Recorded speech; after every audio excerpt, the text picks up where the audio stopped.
नमस्कार। डॉक्टर भीमराव अंबेडकर विश्वविद्यालय के सामुदायिक रेडियो स्टेशन 90.4 मेगाहर्ट्ज़ जागरा की आवाज़ पर मैं पूजा आप सभी का बहुत बहुत स्वागत और इस्तकबाल करती हूँ। आज का कार्यक्रम बहुत ही खास है हमेशा की तरह, क्योंकि आज हम आप सभी को विश्वविद्यालय की एक बहुत ही खास चीज़ से रूबरू कराने वाले हैं। जी हाँ, आज तक हम आपको कुछ ऐसे लोगों से बातचीत कराई है जो आपके जीवन को प्रेरणा देते हैं, आपकी हेल्थ को अच्छा रखते हैं, आपके करियर को ऊंचाइयों तक पहुंचाते हैं। लेकिन अब विश्वविद्यालय सभी छात्रों को, सभी युवाओं को एक ऐसा मंच दे रहा है जो अपनी जो करियर की दिशा है उसको सही डायरेक्शन के साथ साथ एक नई पहचान भी दे सकते हैं।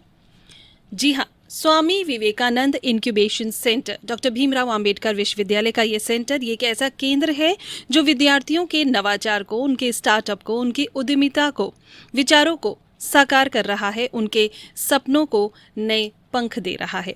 और इसी बातचीत को साकार रूप देने के लिए हमारे स्टूडियो में दो मेहमान मौजूद हैं और ये इंक्यूबेशन सेंटर से ही रिलेट करते हैं। हम अपने स्टूडियो में सबसे पहले बहुत बहुत स्वागत करना चाहते हैं श्री योगेश तोमर जी का। आप हैं इंक्यूबेशन मैनेजर। सर नमस्कार। नमस्कार मैम। बहुत बहुत स्वागत है सर आपका। आप इंक्यूबेशन सेंटर के मैनेजर हैं और आपके साथ में बहुत सारे हमारे डिफरेंट स्ट्रीम के छात्र जुड़े हुए हैं। बहुत अच्छा लगता है सर, बहुत बढ़िया।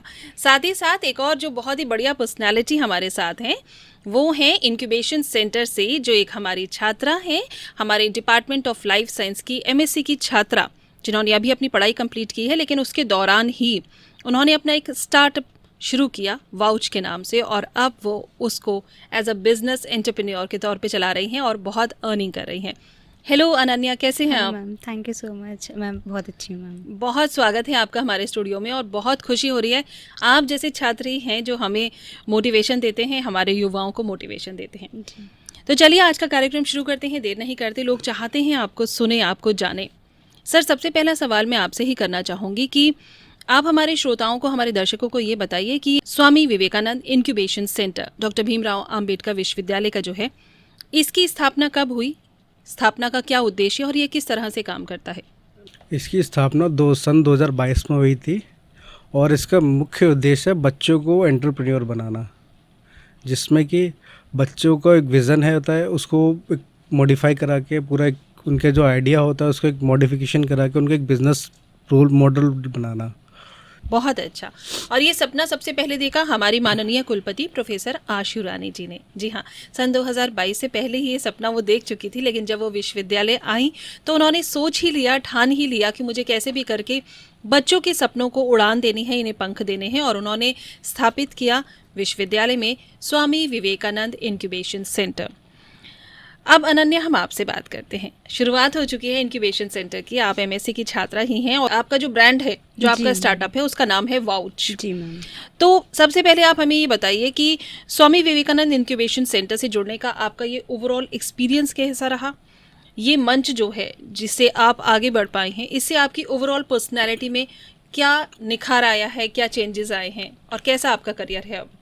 मैम एक्चुअली बायोटेक्नोलॉजी अपने आप में एक काफ़ी अच्छा फील्ड है, लेकिन स्टार्टअप बेसिस में उसमें काफ़ी सारी प्रॉब्लम्स और चैलेंजेस फेस करने पड़ते हैं। जैसे? और जैसे? कि मैम अगर हम कोई भी माइक्रोब्स पे या किसी भी लिविंग ऑर्गेनिज्म पे काम करते हैं तो वो सब हमारे बायोटेक्नोलॉजी के अंदर कवर्ड होता है, लेकिन हमारी स्टडीज़ के दौरान एंटरप्रेन्योरशिप हमें नहीं एक्सपोजर मिलता है उसका। ओके। वीआईएफ से जुड़ने के बाद जो एक्सपोजर मुझे एंटरप्रेन्योर जर्नी में मिला था वो एक बहुत इम्पॉर्टेंट रोल प्ले उसने मेरे जर्नी में किया, बिकॉज उसकी वजह से मुझे जो मेरा काम मुझे ऑलरेडी आता था उसमें ये हेल्प मिली कि एग्जैक्टली मुझे किस तरीके से लोगों से कनेक्ट करना है और अपने जो विजन मेरा था उसे कैसे स्टार्टअप के फॉर्म में लेके आना है। प्लस इसके साथ में सर के साथ और वीआईएफ की पूरी टीम के साथ हम लोग जैसे जिन भी समिट्स में या एक्सपो में जाते हैं तो वहाँ कॉन्फिडेंस भी मिलता है, क्योंकि एक्सपोजर हमारा बढ़ जाता है वहाँ जाने की और वजह आप से। बहुत सारे इन्फ्लुएंस से मिलते होंगे, इन्फ्लुएंसर से,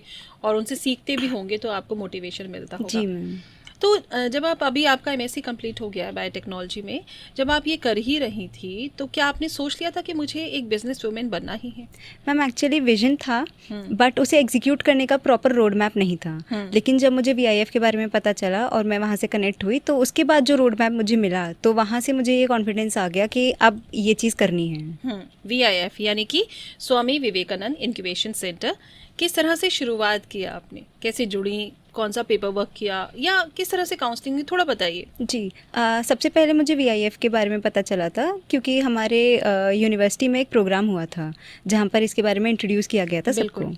वहाँ पर मैंने वो प्रोग्राम अटेंड किया और उसके बाद मैंने वीआईएफ से कांटेक्ट किया, अपना आइडिया बताया और आइडिया बताने के बाद सर ने और प्लस मुझे वीआईएफ की पूरी टीम ने गाइड किया कि इस आइडिया पे वर्क किस तरीके से करना है या इसका फ्यूचर प्लान हम किस तरीके से लेके चलेंगे।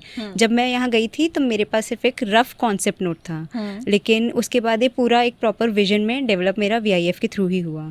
एंड देन हमने इस पे वर्क करना शुरू कर दिया। मैंने वेबसाइट डेवलपमेंट, ऐप डेवलपमेंट वीआईएफ के थ्रू ही सीखा। अच्छा। और अब हमारी वेबसाइट भी लाइव है जो कि मैंने वीआईएफ की टीम के थ्रू ही डेवलप, मतलब उनकी हेल्प से ही डेवलप करवाई है। एंड देन हमने क्लाइंट्स को पिच करना यहाँ पर सीखा, किस तरीके से अपनी बात को आगे रखना है, उसके थ्रू कॉन्फिडेंस भी बिल्डअप हुआ।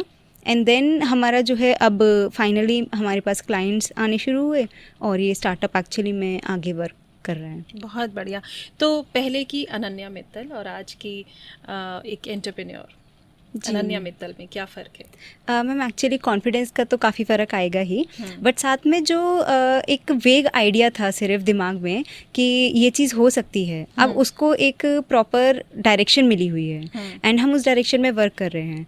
तो ये जो एक कॉन्फिडेंस होता है और एक जो लीडरशिप स्किल्स होती हैं, बिकॉज अब आप एक टीम को लीड कर रहे हैं, अब आप एक अपने प्रोजेक्ट को खुद लीड कर रहे हैं, not just a job but also a business. तो वो सब चीज़ें सीखने का भी मुझे इसमें मौका मिला है। तो वो सब फ़र्क भी मैं ऑफ कोर्स पिन पॉइंट करूँगी यहाँ पर। कि आपकी ओवरऑल पर्सनैलिटी में बहुत चेंज आया है, बहुत निखारा है, बहुत अच्छा। योगेश सर, आपसे बात करना चाहेंगे। अब सभी स्ट्रीम के स्टूडेंट्स के पास में बहुत क्रिएटिव आइडियाज़ हैं।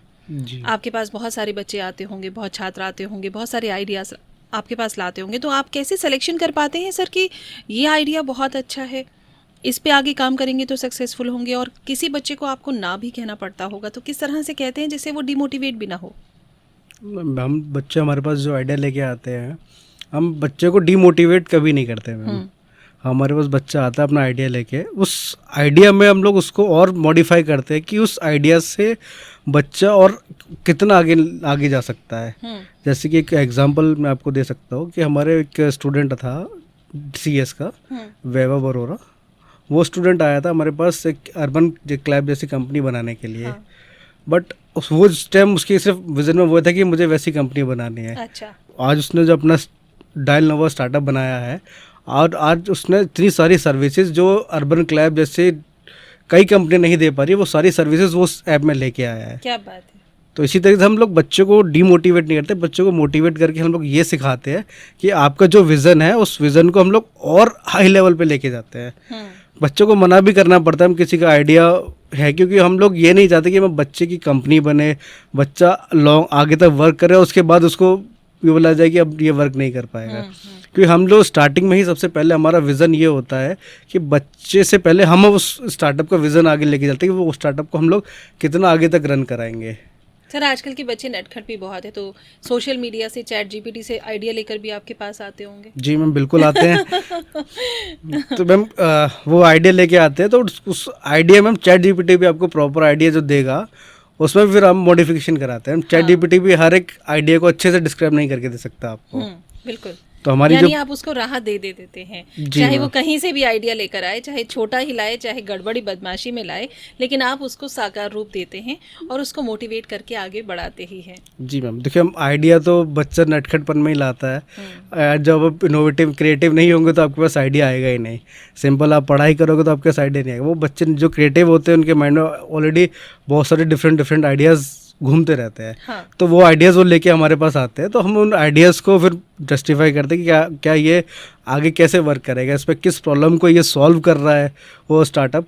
तो वो सारे विज़न हम लोग देखने के बाद उस बच्चे को हम लोग ओके कहते हैं। देन उसके बाद हम लोग आगे उस पर पूरी वीआईएफ की टीम उस पर वर्क करती है। बहुत अच्छा। सर, जब हम लोग छोटे थे, हम स्कूल में पढ़ते थे, तब इतनी सुविधाएं नहीं थी, इतनी सोच आगे नहीं पड़ी थी, लेकिन राष्ट्रीय शिक्षा नीति जब से आई है उसने बहुत सारी नई चीज़ें अब लेकर आए हैं, जिससे कि विद्यार्थी अपनी पढ़ाई के साथ साथ अब अपने जितने उनके थॉट्स हैं, थॉट्स को आगे प्रोसेस करके वो एक बिजनेस में कन्वर्ट कर सकते हैं, उससे आगे वो कुछ ना कुछ अच्छे इन्फ्लुएंसर बन सकते हैं, तो ये बहुत अच्छा है। इस पर आप क्या कहना चाहेंगे? मैम ये तो बहुत एक अच्छी पहल है अपनी गवर्नमेंट के द्वारा, जिसमें कि वो गवर्नमेंट पहले के आप जैसे आप बता रहे कि जब हम छोटे थे तो मैम इतनी सारी सुविधाएं भी नहीं थी कि सिर्फ पढ़ाई ही होती सिर्फ पढ़ाई होती थी, बच्चों को कोई बताने वाला भी नहीं था कि आपको आगे क्या लाइफ में क्या करना है। हाँ। कि बच्चे के पास आइडियाज़ तो आप हमारे पास भी थे, बट हमें विज़न नहीं डांट पड़ था। जाती थी। हम आइडिया तो पेरेंट्स को भी बताते तो वो बोलते कि एक डांट मार के बोलते थे कि ये करने कोई फ़ायदा नहीं है तुम्हारा, नौकरी करो। तो इस तरीके से बहुत सारी चीज़ें हमने देखी हैं अपनी लाइफ में। बट आज आके जब जिस प्लेटफॉर्म पे हम लोग बैठे हुए हैं, वहाँ से हम इन बच्चों को जब मोटिवेट कर रहे हैं, बच्चों के लिए प्लेटफॉर्म लेके आए हैं, वो भी गवर्नमेंट के और यूनिवर्सिटी के द्वारा, तो हमें लगता है कि हमारा जो विज़न उस टाइम हमने देखा था वह सक्सेसफुल हो रहा है। कि आगे जाने वाले टाइम में शायद और अच्छा विज़न हमें मिलेगा, जिससे बच्चों को और अच्छा एंटरप्रेन्योर बनाया जा सकता है। बिल्कुल। तो सर, ये जो Swami Vivekananda incubation centre doctor Bhimrao Ambedkar विश्वविद्यालय के खंडारी परिसर में स्थित है, क्या इसमें विश्वविद्यालय के छात्र ही आपके पास आ सकते हैं, अपने स्टार्टअप को एक सपना लेकर आपके पास आ सकते हैं, या बाहर के भी छात्र आपके पास आ मैम सकते हैं? इसमें एक्सटर्नल और इंटरनल दोनों आ सकते हैं। उसमें कोई ऐसी कोई बाउंडेशन नहीं है कि आप एक्सटर्नल है तो आप नहीं आ सकते। यहाँ सभी को अलाउ किया जाता है। कि मैम उससे क्या होता है कि हम जो हमारे स्टूडेंट्स हैं उनको स्टार्टअप तो आइडियाज़ तो पता और मिलते ही मिलते हैं, साथ में उनको इंटर्नशिप भी प्रोवाइड होती है उसमें। उनको अर्निंग का भी एक ज़रिया बन जाता है उनका, क्योंकि स्टार्टअप में एज अ इंटर्न वो वर्क कर देंगे तो उनको और अच्छा प्लेटफॉर्म मिल जाता है सीखने के लिए। तो पढ़ाई के साथ वो इसे कंटिन्यू कर सकते हैं। आपके जी पास मैम। उन्हें कितना समय देना होता है? मैम हमारे पास समय सिर्फ हम बच्चों को जब बोलते हैं जब उसके पास समय खुद के पास हो, हम डेली 2 से 3 घंटे हम बच्चे का लेते हैं। और बच्चा ऑनलाइन हम उनको चीज़ें सिखाते हैं। ये नहीं कि आप दूर रहते तो आपको डेली आना है, बहुत अच्छा। और जब आप डेली आएंगे तो उसमें भी टाइम कंज्यूम होता है। जी। तो हम टाइम की वैल्यू करते हुए हम बच्चे को बोलते हैं आप घर से ऑनलाइन सीखिए हमसे, और कोई भी दिक्कत है आप ऑनलाइन करिए, हम उसको सॉल्व करेंगे। तो आपके साथ जुड़ने के लिए क्या कोई वेबसाइट है जहां बच्चे को कोई पहले रजिस्ट्रेशन कराना पड़ता है? जी मैम, हमारी विवेकानंद इंक्यूबेशन की वेबसाइट है vifagra.in, जिसमें जाके बच्चे को अपना एक सबमिट और आइडिया पे जाके अपना आइडिया सबमिट करना होता है। उसके बाद वो फॉर्म फिल होता है। फॉर्म फिल होने के बाद ऑटोमेटिक वो हमारे पास आ जाता है। ओके। और हम उस पर आगे वर्क स्टार्ट करते हैं। क्या इस सब की कोई फीस? नहीं मैम, कोई फीस नहीं है, 0 फीस है। 0 फीस है? क्या जी बात मैम। है। आपने वेबसाइट बताई agra.in। vifagra.in, ये वो वेबसाइट है जिसमें किसी भी स्ट्रीम का, किसी भी सब्जेक्ट का छात्र, बस उसके पास एक आइडिया होना चाहिए, उसके पास एक सोच होनी चाहिए कि मैं इसे बिजनेस में डेवलप कर सकता हूँ, अपनी पढ़ाई के साथ, तो अपनी पढ़ाई को कंटिन्यू करते हुए इस एज में मैं अर्न भी कर सकता हूँ। बस उसको लेकर आइए। आपको सिर्फ वेबसाइट पे क्लिक करना है और वेबसाइट पे जाकर अपने आइडिया को सबमिट करना है, अपनी डिटेल्स भरनी है। सर आपसे कॉन्टैक्ट करेंगे। दोबारा से बात करते हैं हमारी नई एंटरप्रेन्योर से, अनन्या मित्तल। अनन्या जी, आपका जो लॉन्च है, आपका जो स्टार्टअप है, वाउच के नाम से है, वाउच के बारे में कुछ बताइए। वाउच मैम एक हेल्थ फर्स्ट प्लेटफॉर्म है। तो यहाँ पर जैसे आप skin care and food products use करते हैं, बट मोस्टली कंज्यूमर्स को ये नहीं पता होता कि उसके अंदर एग्जैक्टली क्या क्या चीज़ें प्रेजेंट हैं। लेकिन उसके ऊपर लिखा होता है लेबलिंग, जी मैम, इंग्रेडिएंट्स, इंग्रेडिएंट लिस्ट लिखी होती है, बट अगर आप पूरे कॉम्पोजिशन देखेंगे तो अक्सर हमने ऐसा हमारे रिसर्च के दौरान भी हमने देखा कि न्यूट्रिशनल फैक्ट्स जो है वो मैच नहीं करते, मिसमैच्ड होते हैं, या फिर क्योंकि FSSAI बहुत सारी चीज़ों को मास्क करने की कैपेबिलिटी देता है। जैसे कि अगर आप फ्रूट ड्रिंक्स लेते हैं तो ज़रूरी नहीं है कि उसमें फ्रूट हो, आप उसमें नेचुरल फ्लेवर्स, आपने देखा होगा नीचे लाइन लिखी होती है natural flavours and identical substances, तो उसमें आप उनको आराम से हाइड कर सकते हैं। उनमें क्या डाला होता है किसी को नहीं पता होता। फ्रेग्रेंस नाम का एक, अगर आपने नोटिस किया हो तो फ्रेग्रेंस लिखा होता है, उसमें 300 से प्लस केमिकल्स अकेले एक नेम के अंडर आ जाते हैं, बट आपको उसके बारे में नहीं पता चलता कि एग्जैक्टली क्या केमिकल्स हैं। तो ये सब चीज़ें जो होती हैं, इससे कंज्यूमर का बहुत लॉस होता है, क्योंकि हम एज अ कंज्यूमर जब पैसा पे करते हैं किसी भी ब्रांड को, तो हमें एक्सपेक्ट करते हैं कि हमें वो चीज़ मिलनी चाहिए जो वो मार्केट कर रहे हैं, लेकिन वो नहीं मिल पाती। तो वाउच में हम क्या करते हैं, जो अच्छी ब्रांड्स हैं जिन्हें एक्चुअली में लोग नहीं जान पाते, उनको हम अपने तरफ से टेस्टिंग करते हैं, या फिर उनकी जो पूरी इंग्रेडिएंट लिस्ट होती है उसकी ऑडिटिंग करके हम कंज्यूमर को ये बताते हैं कि एग्जैक्टली इस ब्रांड ने इस प्रोडक्ट के अंदर क्या डाला हुआ है। अच्छा। ताकि कंज्यूमर तक पूरी ट्रांसपेरेंट इन्फॉर्मेशन पहुंचे। और आप उसमें ये भी देते हैं कि इसके क्या बेनिफिट्स हैं, इसके क्या हार्मफुल इफेक्ट्स हैं? मैम वो एक्चुअली डिपेंड करता है कि ब्रांड क्या काम कर रही है, बट हमारा काम है ट्रांसपेरेंसी रिपोर्ट प्रोवाइड कराना। अच्छा। क्योंकि अगर कंज्यूमर को ये पता है, जैसे मोरिंगा है तो आप सबको पता है कि वो बेनिफिशियल है आपके लिए, लेकिन एक्चुअली में सिर्फ मोरिंगा ही डला हुआ है या उसके साथ में और भी हिडन केमिकल्स डले हुए हैं, ये नहीं पता चल पाता। ये चीज़ हम प्रोवाइड करते हैं, दैट्स अ नेचुरल सोर्स, और उसके साथ अगर केमिकल्स डाल दिए जाते हैं तो कहीं ना कहीं वो उसका नेगेटिव जी। इम्पैक्ट भी रहेगा। वो कितना है, क्या है, वो सब आप डिटेल प्रोवाइड कराते हैं। ये डिटेल हमें कहाँ मिलेगी? मैम हमारा ऐप है और हमारी वेबसाइट है, तो जो भी ब्रांड्स हमसे टाई अप होती हैं, जो भी ब्रांड्स हमसे जुड़ती हैं, उनकी रिपोर्ट्स हम अपनी वेबसाइट और ऐप पे ट्रांसपेरेंसी के लिए प्रॉपर प्रोवाइड करते हैं, सो दैट कंज्यूमर को कहीं भी ये डाउट ना रहे कि एग्जैक्टली इसमें जो डला हुआ है वो हमें हमने तो बोल दिया लेकिन एग्जैक्टली कैसे पता लगेगा। तो उसमें हमारी पूरी रिपोर्ट्स प्रोवाइडेड रहती हैं। फॉर एग्जाम्पल मैं अपने हेयर्स के लिए कोई प्रोडक्ट यूज़ करना चाहती हूँ, तो मैं आपकी वेबसाइट पर जाऊँ और वहाँ मैं सर्च करूँगी कि गुड फॉर हेयर्स, और उसमें जो प्रोडक्ट्स मुझे दिखाई देंगे तो वो आप रेटिंग के हिसाब से होगा या आप उसके बस उसको मैम वो डिफरेंशिएट हमारी करेंगे? जी मैम रेटिंग भी होती है, हम प्रोवाइड करते हैं। इनफैक्ट हमने अभी जो हमारा ऐप लॉन्च किया है उसमें हमने पर्सनलाइज्ड बेसिस पे भी चीज़ों को डिफाइन किया है, बहुत सो दैट कि अच्छा। आपका एज ग्रुप क्या है, आपका जेंडर क्या है, आपको कितना एक्सपोजर है ऑलरेडी, उन सब के बेसिस पे आपको पर्सनलाइज्ड अप्रोच भी मिल जाए कि कौन सा स्किन केयर या हेयर केयर प्रोडक्ट आपके लिए बेटर रहेगा। तो इसमें आपके साथ में कुछ डर्मेटोलॉजिस्ट भी जुड़े हुए हैं या आप लोग खुद ही टीम काम करती जी है? मैम, एक्चुअली हम बीइंग अ बायोटेक्नोलॉजिस्ट, हम लोग जो मेरी और मेरी टीम है, तो हम लोग खुद भी रिसर्च फील्ड से ही रिलेटेड हैं, बट हमारे साथ डॉक्टर्स की टीम भी जुड़ी हुई है। बहुत अच्छा। तो अभी तक कब आपका ये वाउच स्टार्टअप आपने कब शुरू किया है? मैम ये शुरू मैंने किया था जनवरी में, मतलब जनवरी में This मैं सर January? के जी ओह। मैं सर के पास आइडिया लेके जनवरी में गई थी, एंड टिल फ्रॉम देन हमने इस पे वर्क करना शुरू किया। फिर हमारी जो वेबसाइट एंड एप्लीकेशन है उन पे वर्क करना शुरू किया, एंड अब हम फाइनली क्लाइंट बेस पे मूव कर चुके कितने हैं। ब्रांड्स आपके साथ जुड़ चुके हैं? अभी इनिशियली हम 3+ ब्रांड्स के साथ काम कर रहे हैं, और बाकी की ब्रांड्स भी हमारे साथ कांटेक्ट में हैं, तो उनके साथ आई होप कि जल्दी टाई अप हो और जाए। कितने लोग आपकी वेबसाइट अप्रोच कर रहे हैं? मैम इट डिपेंड्स, नंबर जो है रोज़ बढ़ रहा है, एंड हम कोशिश कर रहे हैं कि और लोगों तक पहुँचें। बहुत शानदार काम आप करिए सर। कोई जादू की छड़ी है आपके पास? No ma'am. जनवरी से अभी जुलाई ही हुआ है जी मैम। और आपने इतने कम समय में उनकी आइडिया को आपने बिल्कुल उन्हें बिजनेस वुमेन बना दिया। नहीं, बहुत ऐसी कोई शानदार। जादू की छड़ी नहीं है हमारे पास, शायद ये बच्चों हमारी- की मेहनत है मैम। शायद हमारी वाइस चांसलर मैम के पास कोई जादू की छड़ी है जो वो सभी बच्चों को, सभी लोगों को इतना मोटिवेट करती हैं, और उन्होंने आपकी इस चीज़ को समझा, जाना, और आप वाकई में अब बहुत अच्छा कर रही हैं। मुझे बहुत अच्छा लग रहा है। एक चीज़ और अनन्या मैं आपसे जानना चाहूँगी, आपने अपनी बात में ही बताया कि इंक्यूबेशन सेंटर से जब आप जुड़ी तो आपकी ओवरऑल पर्सनालिटी को चेंज किया उन्होंने, आपको ये भी बताया कि कैसे पिच करते हैं क्लाइंट को, आपको ये भी बताया कि वेबसाइट कैसे डिज़ाइन करते हैं। अगर हम मार्केट में जाएं अपनी वेबसाइट या अपना ऐप डिज़ाइन करने के लिए बोले तो बहुत उसका कॉस्ट लगता है। तो क्या इंक्यूबेशन सेंटर से जुड़ने के बाद आपको उसके लिए कुछ पे करना पड़ा? नहीं मैम, इंक्यूबेशन सेंटर में जो हमारी टीम होती है वो हमें गाइड करती है, और उसके लिए कोई भी चार्जेस नहीं होते हैं। तो ये वेबसाइट और ऐप आपको खुद ही डेवलप करना होता जी है? मैम, हमारे पूरी हेल्प की जाती है और टीम हमें पूरा सपोर्ट करती है, और हम खुद ही वेबसाइट और ऐप डेवलप करना सीखते हैं विदाउट एनी चार्जेस। यानी कि आप बायोटेक्नोलॉजी की स्टूडेंट हैं जी मैम। और उसके साथ साथ आप वेबसाइट डिज़ाइन करना भी सीख गई हैं, ऐप बनाना भी सीख गई हैं। जी मैम, अरे बिल्कुल। वाह, मल्टीटास्कर हो गई आप। जी मैम। तो आपके साथ के और बहुत सारे स्टूडेंट्स हैं जो अभी शायद इंक्यूबेशन सेंटर से जुड़ चुके हैं या हमारे कार्यक्रम को देखकर अब समझकर जुड़ना चाहते हैं, आप उन्हें क्या सजेस्ट करना चाहेंगी? कोई मैसेज देना चाहेंगी? एक्चुअली अगर आपके पास आइडिया है तो एक बार अप्रोच ज़रूर करनी चाहिए आपको, बिकॉज सबसे शुरुआत करने में डर ज़रूर लगता है, लेकिन I can tell you from my experience कि एक बार शुरू हो जाता है तो काम करने में मज़ा बिल्कुल आता है। बहुत अच्छा सर। चलते चलते आप कोई संदेश देना चाहेंगे सभी छात्रों को?